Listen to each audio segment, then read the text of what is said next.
Vamos falar de INSS? Investigações contra as fraudes do INSS. Nosso repórter em São Paulo, Luiz Vassalo, apurou que o empresário usou uma fintech e um doleiro ligados ao PCC. Esse empresário é apontado como controlador de associações envolvidas nas fraudes contra os aposentados. E o Vassalo está aqui com a gente para trazer mais detalhes sobre essa reportagem. Luiz Vassalo, muito boa tarde, bem-vindo ao Contexto Metrópolis. Boa tarde, Neila, tudo bem? Boa tarde aos leitores do Metrópolis. Pois é, o Maurício Camisotti, né, que é apontado pela Polícia Federal de ser o controlador de pelo menos 3 associações da farra dos descontos indevidos, né, associações que mantinham acordos com o INSS para poderem efetuar esses descontos diretamente da folha de pagamento da Previdência Social, né? Descontos pequenos, R$ 45 por aí, só que de até 600, 700 mil pessoas que foram prejudicadas só por essas 3 associações, né? Que eram filiadas a elas, mas muitas delas, ou a grande parte delas, não tinha o menor conhecimento de que tinha essa relação com essas associações e de que elas estavam descontando dos seus vencimentos. O Maurício Camisotti, ele é apontado como controlador dessas associações porque ele manteve aí parentes, funcionários das empresas dele, no controle dela, no quadro estatutário delas, como, por exemplo, uma presidente de uma associação era a faxineira de uma das suas empresas, a tesoureira dessa mesma associação era a faxineira da casa dele, né, a diarista da casa dele. Um dos sócios dele era secretário-geral, enfim, uma série de pessoas ligadas a ele nessas associações. E o que elas vendiam? Vendiam justamente produtos das empresas dele, que eram de seguros e planos de saúde. Então, assim, é um empresário muito rico, que movimentou muito dinheiro, não só em relação a isso, mas de um passado, ele já teve contrato, ele tem muitos contratos públicos também, então a movimentação dele chega a ser bilionária. É uma pessoa que tinha ali uma Lamborghini de 4 milhões de reais, teve objetos de luxo apreendido, carros e tudo mais apreendidos na operação sem desconto, e foi recentemente preso por obstrução à justiça, né, por um embaraço às investigações, porque ele aparentemente, segundo a Polícia Federal, tinha acesso às investigações previamente, e viajava enquanto a Polícia Federal tentava localizá-lo, né? Dentro desse mundo aí de movimentações financeiras do Maurício Camisotti, que são muitas, né?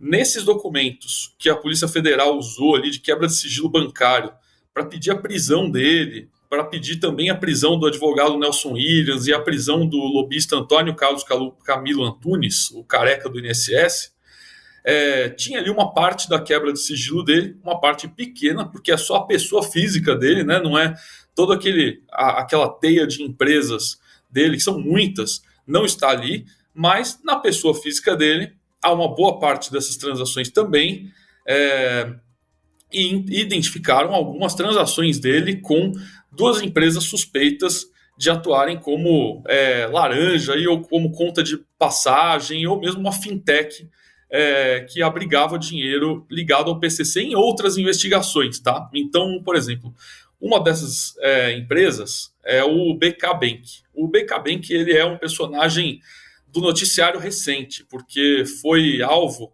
da operação, daquelas 3 operações da Polícia Federal e do Ministério Público de São Paulo contra empresários do setor de combustível, porque basicamente ele servia como uma fintech ali, que fornecia serviços de conta bolsão para lavagem de dinheiro desses empresários. Ou seja, é até bom explicar, né, Neila, o que é a conta bolsão. A conta bolsão é o seguinte: uma fintech, ela não é exatamente um banco, ela é uma empresa de tecnologia que depende da estrutura de um outro banco para funcionar e vende os serviços dele. Então, por exemplo, ela vende a conta bancária de um outro banco, o Pix de outro banco e tudo mais. E o BK Bank, ele é suspeito do quê? De abrir uma conta bancária em seu nome e abrigar nessa conta bancária todo o dinheiro dos seus clientes, para que não seja identificado nem pelo Banco Central e nem pelo COAF quem é o dono do dinheiro que está ali abrigado nessa conta. Só nas planilhas dela é que é possível saber quem é o dono do dinheiro que passa por ela. Então, o Maurício Camisotti recebeu uma quantia dessa fintech, a mesma fintech que foi usada pelos barões aí do combustível, que foram alvo dessa operação, que tem relação com o primeiro comando da capital, com o pessoal dos postos de gasolina, que já foram investigados aí por relação com o tráfico de drogas.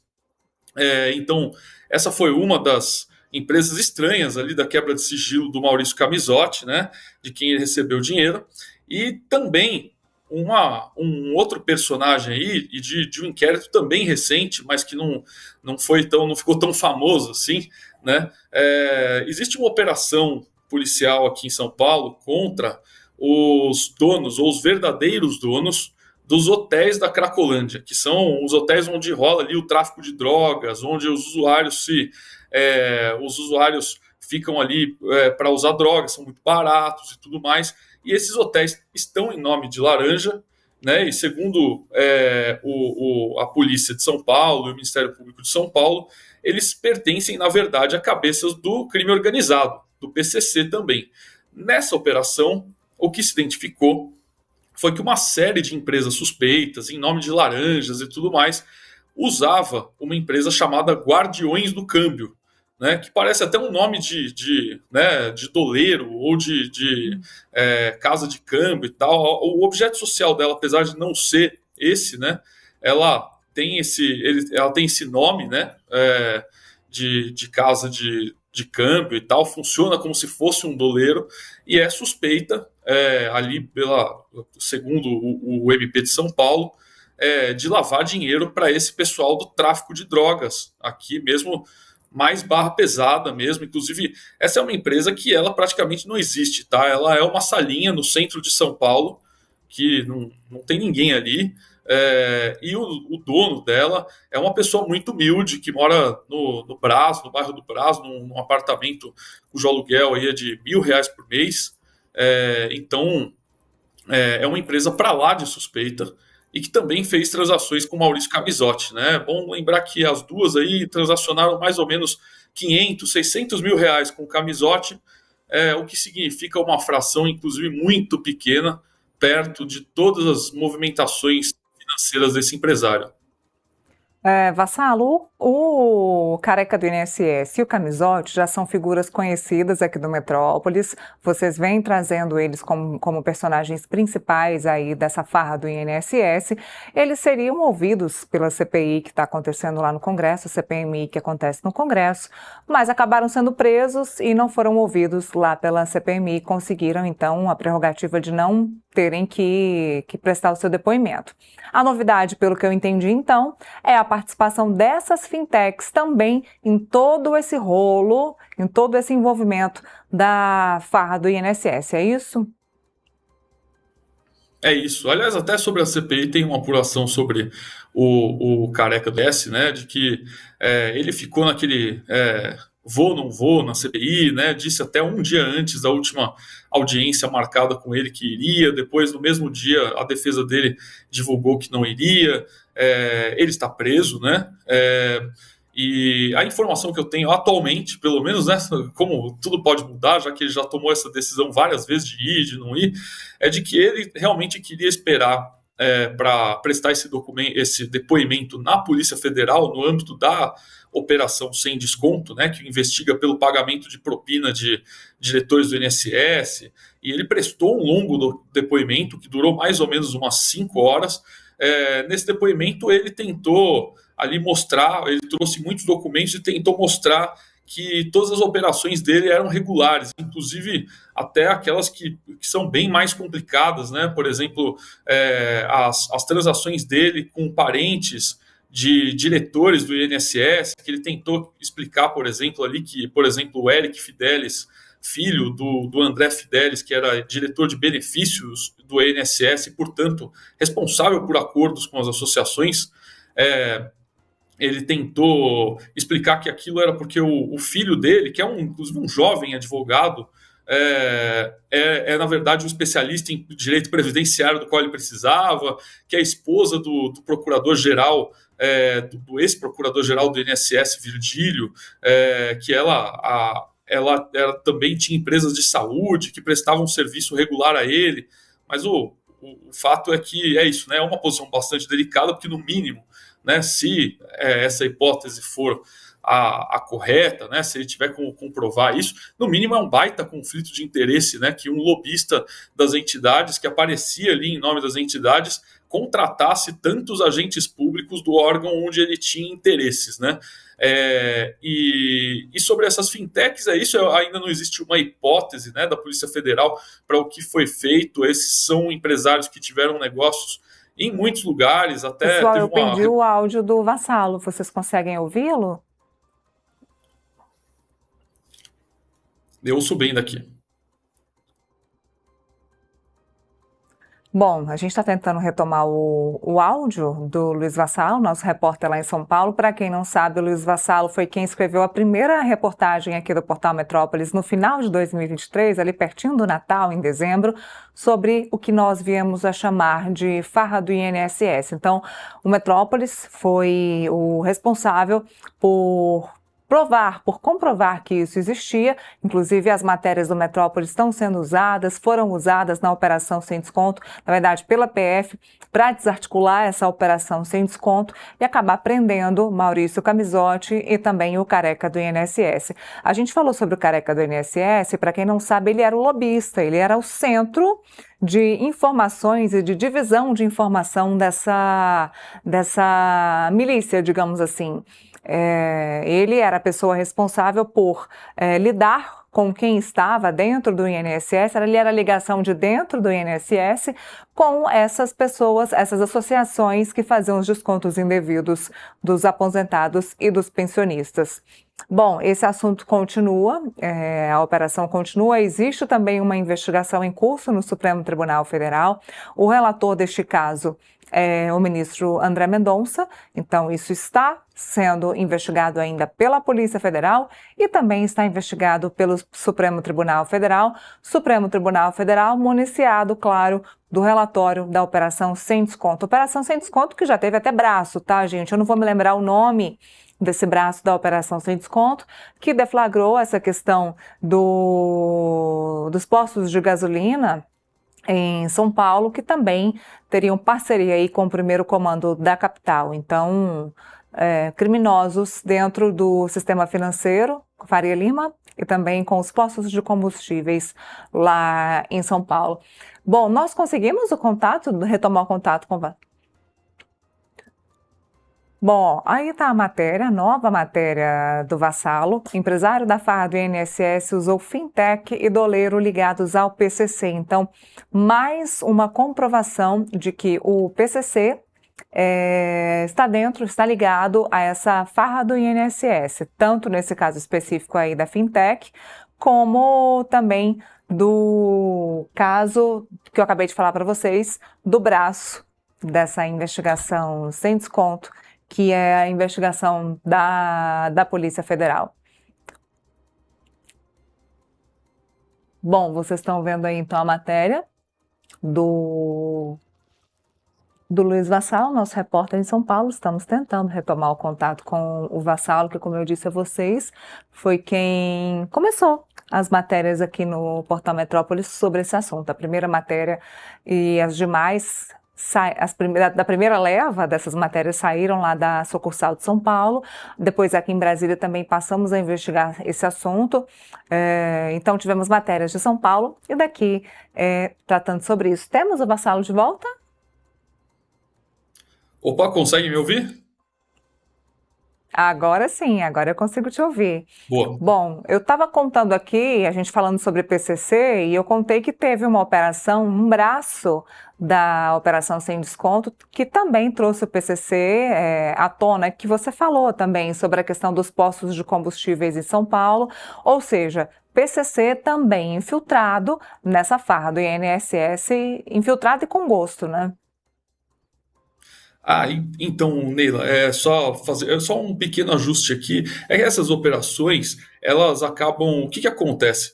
o grande empresário como o Maurício Camisotti e esses outros empresários suspeitos de corrupção, de fraude e tudo mais, acaba que, na visão dos investigadores, eles acabam usando agentes em comum, né, para lavagem de dinheiro, né? Aí não necessariamente ligados, né? Essas operações elas são apartadas umas das outras, mas elas pegam alvos em comum, né? O BK Bank, ele foi alvo da operação Carbono Curto, da operação Quasar e da operação Tanque, que são 3 contra o setor deflagrados contra o setor do combustível, e a operação Sem Desconto, ela mira o Maurício Camisotti, e as duas acabam tendo uma coincidência aí, né? Que na verdade só reforçam a suspeita de que essa fintech ela realmente foi usada para lavagem de dinheiro, né? Tanto em um caso como o outro, apesar deles não terem uma conexão direta entre eles, e também essas outras operações, a operação aqui de São Paulo, que é uma terceira operação do Ministério Público Estadual, que também ela não tem uma relação com essas duas outras, mas ela identificou aí um agente ali em comum, né? As duas, tanto a do INSS quanto essa do Ministério Público de São Paulo contra os hotéis da Cracolândia, identificaram agentes em comum ali de possível lavagem de dinheiro, né? No caso da Sem Desconto, ainda não existe uma hipótese assim, né? Ainda muito bem apurada da Polícia Federal sobre por que teve esse uso do Maurício Camisotti, né, pelo Maurício Camisotti, dessa fintech, que foi alvo da operação contra os barões aí do combustível, contra o PCC, né, a mesmo uso por personagens diferentes, de investigações diferentes, e também desse suposto doleiro, né, que na verdade é mais uma empresa laranja, né, do que propriamente um doleiro, né? Doleiro ele só tem o nome, né? É uma casa de câmbio, mas que, enfim, acho que não preenche exatamente os requisitos para ser efetivamente uma casa de câmbio, tirando só o nome dela, né? Então o que acaba acontecendo é que investigações que são frentes diferentes, que investigam personagens diferentes, muitas vezes identificam estruturas parecidas ou iguais de lavagem de dinheiro, né? Pessoas que vendem na praça essa estrutura para ocultar patrimônio ou dissimular alguma transação que é criminosa ou que tenha um fim criminoso, né? Incrível, falando em coincidência e falando em esconder dinheiro, todas essas pessoas que foram presas e as pessoas que foram investigadas também. Tem gente que está sendo investigada e que, assim como eles que foram presos, foram encontradas carros de luxo, obras de arte, relógios caríssimos. Então, assim, grandes indícios de lavagem de dinheiro também, né? Também. Inclusive, pelo menos, desses personagens aí da Operação Sem Desconto, né? O Maurício Camisotti, o careca do INSS... E o Nelson Williams, que também foi alvo da operação, né? Ele foi alvo de busca e apreensão, mas não foi alvo de prisão, né? Foram presos o Careca e o Maurício, né? Todos eles tinham em comum assim, obras de arte, carrões de luxo e tudo mais, carros que chegam a custar 5 milhões, 10 milhões de reais, né? Que é um valor impensável, né? Eu nem sabia que existia um carro que custa 10 milhões de reais. E aí, até porque, uma Lamborghini Urus do Maurício Camisotti, que eu achava que era tipo assim, o carro do Batman, né? Praticamente, é o máximo que dá para ter de um carrão, custava 4,3 milhões, mas ainda teve um carro ali na operação que custava quase 11. Né? Mais então, caro. São esses meios aí, né, que eles usam eventualmente, né, ou pelo estilo de vida, né, eles ficaram muito ricos e adquiriram isso, mas a gente sabe, né, que até pelas estatísticas anuais do COAF, né, que é o Conselho de Controle de Atividades Financeiras, que mapeia, na verdade recebe de órgãos obrigados, entre eles estão as concessionárias de luxo, estão as lojas de joias, as galerias de arte também devem informar, eles recebem, o COAF recebe muitas comunicações desses setores, né, de transações suspeitas, de compras desse tipo de artigo de luxo, que não são feitas exatamente dentro das 4 linhas, né, que são feitas com dinheiro vivo e outros mecanismos aí de transferência ou uso de fintechs e tudo mais, que podem ser um indício aí de lavagem de dinheiro, né? Então a gente sabe que esse mercado de luxo muitas vezes acaba sendo também um meio aí de ocultação de patrimônio, ou enfim, de esquentar um dinheiro criminoso, né? É isso, e agora a gente continua acompanhando, ainda tem CPI sobre esse assunto, ainda tem investigação no Supremo Tribunal Federal, assunto que ainda vai dar pano para manga. Luiz Vassalo, obrigada pela participação aqui no Contexto. Obrigado.